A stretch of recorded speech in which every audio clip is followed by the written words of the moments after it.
अरे अरे अभी अभी आया हूँ मैं, बाद में नई नई जिम्मेदारी को लेकर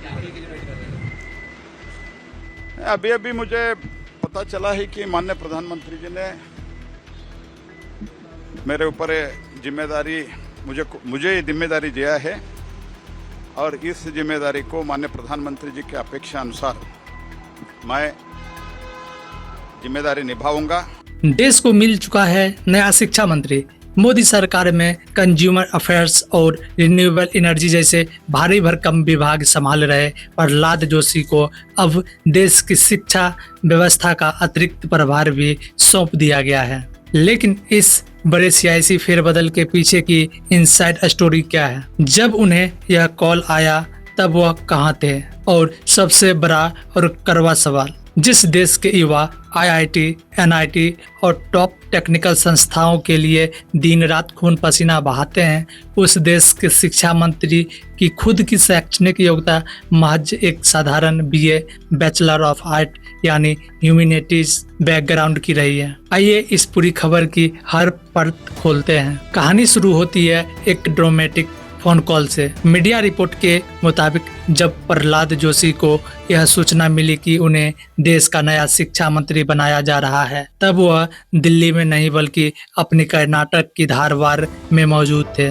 वह शुक्रवार को कैबिनेट मीटिंग के बाद अपने संसदीय क्षेत्र हुबली पहुंचे थे और स्थानीय कार्यक्रमों में व्यस्त थे। प्लान यह था कि वह संडे शाम को वापस दिल्ली लौटेंगे, लेकिन जैसे ही प्रधानमंत्री कार्यालय से बुलावा आया, उन्होंने बिना एक पल गवाए शुक्रवार शाम करीब 7:30 बजे हुबली एयरपोर्ट से फ्लाइट पकड़ी और रातों रात दिल्ली आ गए। राष्ट्रपति भवन से जारी प्रेस रिलीज में साफ किया गया कि धर्मेंद्र प्रधान का इस्तीफा स्वीकार करते हुए शिक्षा मंत्रालय की यह अतिरिक्त जिम्मेदारी प्रहलाद जोशी के कंधों पर डाल दी गई है। अब जरा इस खबर के दूसरे और सबसे गंभीर पहलू पर नजर डालिए। प्रहलाद जोशी ने कर्नाटक यूनिवर्सिटी धारवाड़ के कॉलेज से साल 1983 में बैचलर ऑफ आर्ट की डिग्री ली है। अब सवाल यह उठता है कि जिस देश में लाखों युवा इंजीनियरिंग, टेक्नोलॉजी, मेडिकल और रिसर्च की दुनिया में अपनी जान झोंकते हैं, जहां IITs,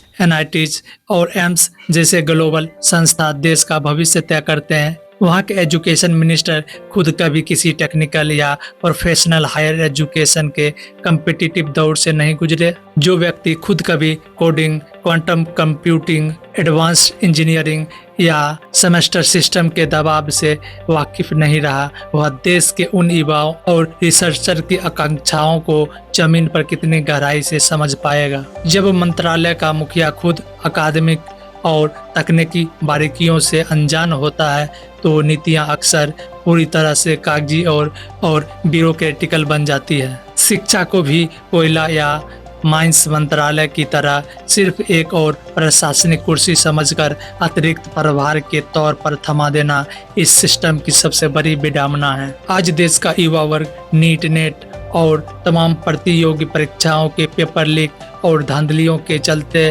पहले ही गहरे मानसिक तनाव में है। ऐसे में छात्रों के मन में यह सवाल सुलगता है कि क्या राजनीति में वफादारी प्रशासनिक ही एकमात्र पैमाना रह गई है? योग्यता और विषय की समझ नहीं। डिग्रियां सिर्फ कागज का टुकड़ा नहीं होती, वह इंसान के विजन और लर्निंग कर्व को तय करती है। प्रहलाद जोशी के सामने इस वक्त देश की नई राष्ट्रीय शिक्षा नीति के प्रभाव से लेकर परीक्षा तंत्र में छात्रों का खोया हुआ भरोसा वापस लाने जैसी अग्नि परीक्षाएं खड़ी है। अब देखना होगा कि हुबली के एक साधारण BA ग्रेजुएट राजनेता का यह नया सफर देश की शिक्षा व्यवस्था को नई ऊंचाई ले जाता है या यह फासला और चौड़ा होता है। इस मुद्दे पर आपकी क्या राय है? क्या शिक्षा मंत्री के लिए एक तकनीकी या उच्च शिक्षा बैकग्राउंड होना जरूरी है या राजनीतिक अनुभव ही काफी है? हमें कमेंट सेक्शन में जरूर बताएं।